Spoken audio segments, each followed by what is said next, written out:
Saya lihat dari atas, kok ada perempuan.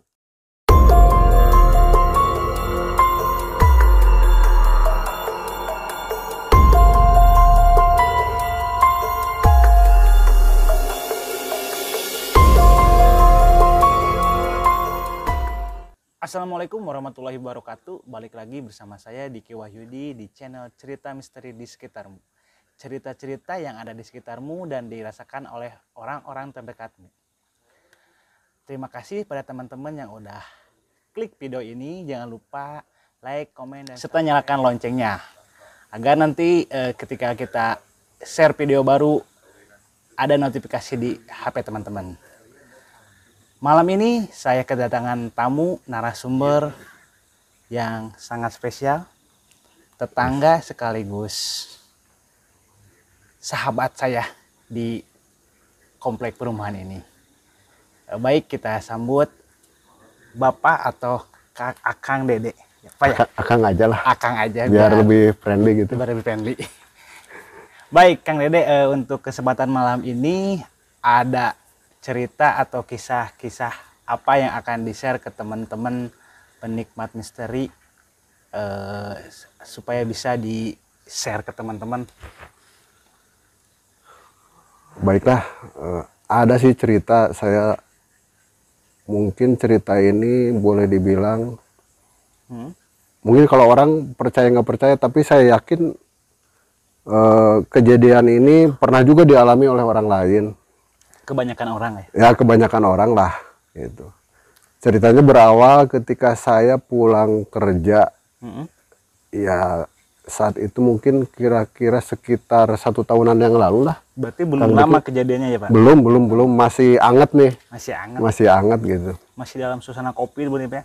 Ya, udah suasana COVID.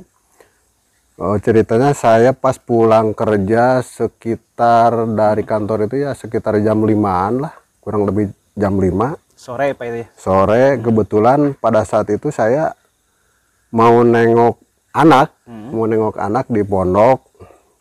Saya ambil jalan pintas. Nah, kebetulan jalan itu melewati perkebunan bambu lah. Perkebunan bambu, jalannya rusak, berliku-liku itu.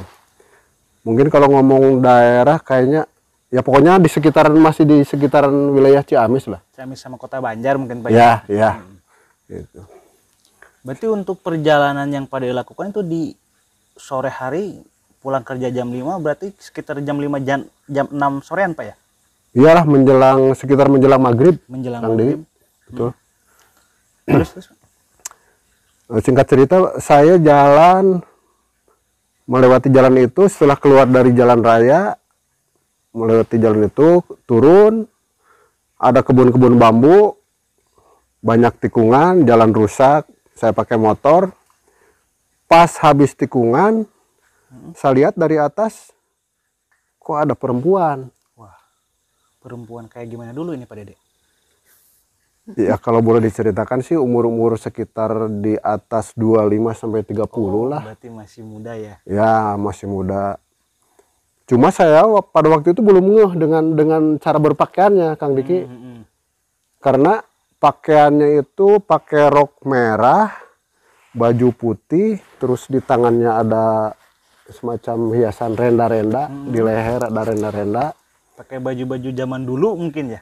Ya lah, baju-baju era tahun 70-an lah. 70-an, 60-an mungkin ya. Udah lama berarti. Ya mungkin kalau bilang 60 kan saya nggak ngalamin juga itu tahun-tahun itu ya. Kalau 70 ke sini saya ngalamin lah, tahu lah itu baju era tahun 70-an.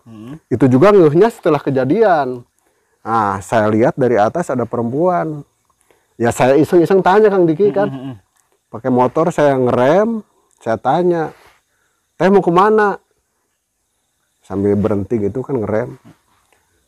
Dia nggak jawab, malah balik badan, ngasih punggung gitu. Oh, ngebelakang Pak Dede? Iya, benar. Rambutnya panjang segini nih. Posisinya Kang Dede sendiri di motor tersebut? Sendiri. Pas mau pulang kerja itu sendiri. Membelakangi punggung. Saya penasaran kan Kang Diki. Saya motor agak dibelokkan ke kiri gini. mau lihat mukanya, penasaran gitu kan. Soalnya Ya, cewek ya yang lihat. ya mungkin karena keisengan saya bisa lah, bisa itulah kan.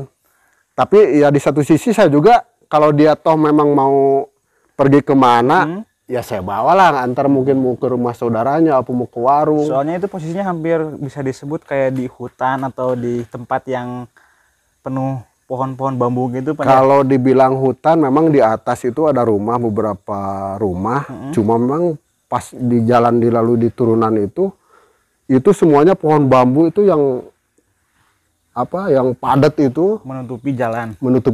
gitu. Jadi kayak lorong jalan itu Kang Diki, kayak lorong. Dan pencahayaan lampu mungkin di sekitaran belum ada atau ada beberapa lampu. Ada sih lampu, cuma ya karena dari rumah atas sampai ke rumah bawah itu kan mungkin jarang ya. Jadi nggak ada penerangan. Pada saat itu kan udah mau menjelang maghrib. Saya penasaran, ini saya tengok gini, membelakangi lagi.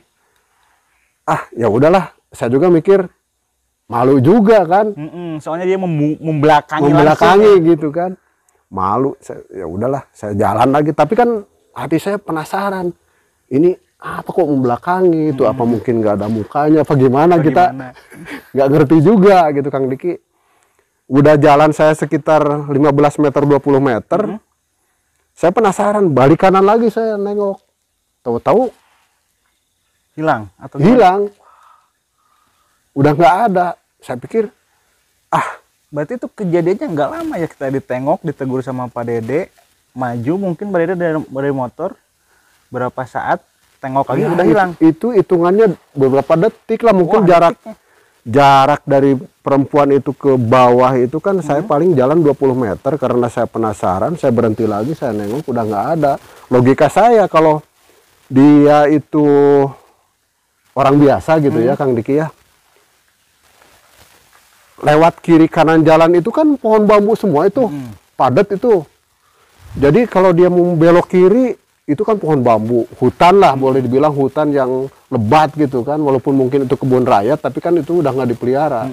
Jadi ngapain gitu kalau mau belok kiri belok kiri atau ke kanan lewat kebun-kebun bambu yang nggak ada jalan setapak pun nggak ada gitu. Betul. Gitu. Akhirnya, saya baru itu jangan-jangan orang apa gimana gitu kan. Apa ya? Iya, jadi saya baru nyadar kan saya, jangan-jangan penunggu di sini gitu. Saya udah agak-agak merinding juga pada waktu itu, tapi ya udahlah. Berarti waktu kejadian itu hampir mendekati adzan maghrib, apa masih sekitar jam 5 berapa gitu? Saya rasa itu habis kejadian itu selang beberapa menit terdengar suara azan sih. Udah mau menjelang maghrib Kang Udah Diki. mau menjelang maghrib ya Pak Dede ya? Iya, betul. Tapi masih terngiang-ngiang si cewek itu sampai sekarang.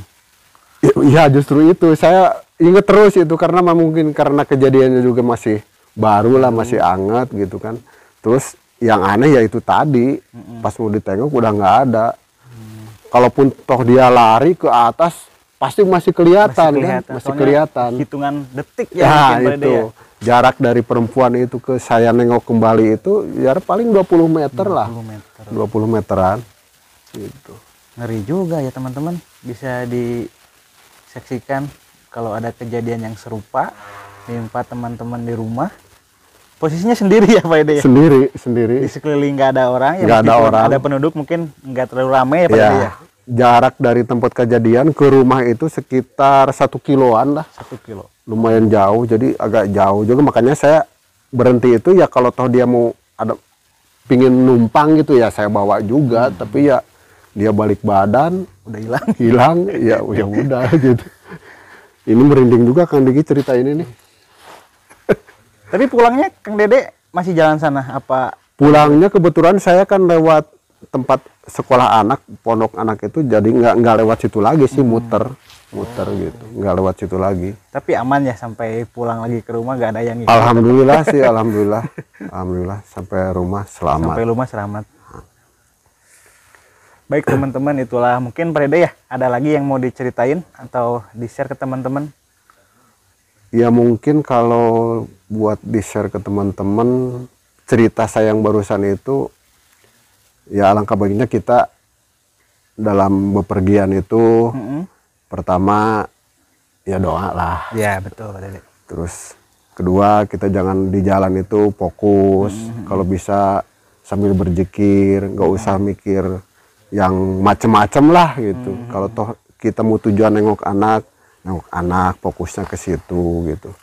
Gitu. Mungkin dari saya mah kalau buat ya kiat-kiat buat teman-teman rekan-rekan itu sih Kang Diki. Gitu. Ya teman-teman sudah didengarkan tadi wejangan atau masukannya dari Kang Dede. Kalau berpergian jangan lupa berdoa, dan mungkin saya tambahin Kang Dede ya. Oh iya, iya. Kan kita itu kalau berpergian, apalagi kalau di waktu mau adzan maghrib ya. Menjelang maghrib. Kalau orang Sunda mah bilangnya sarupna ya mungkin. Ya Dede. betul sarupna. Mungkin alangkah baiknya kita menepi dulu ya Kang Dede Ya ya. betul. Atau nanti berangkatnya sesudah maghrib, atau kalau di perjalanan teman-teman ada masjid atau apa, lebih baik berhenti dulu ya. Ya betul. Mungkin nggak tahu sih saya juga ada akibat atau apanya ya. Mungkin kalau di Sunda mah udah terkenal kalau sarupnya jangan dulu berpergian. Ya. Lebih baik nunggu dulu adzan sama sholat dulu. Paling itu Kang Dede ya. Ya. Baik teman-teman, itu cerita dari Kang Dede. Mudah-mudahan ada hikmah atau pelajaran yang bisa diambil oleh teman-teman. Saksikan terus video selanjutnya dari channel kami. Dan Kang Dede, terima kasih atas waktunya. Sama-sama Kang Diki. Malam Jumat direpot-repotin. Nggak apa-apa, udah biasa kita. Nantikan video selanjutnya dari channel kami. Saya pamit. Assalamualaikum warahmatullahi wabarakatuh. Waalaikumsalam warahmatullahi wabarakatuh.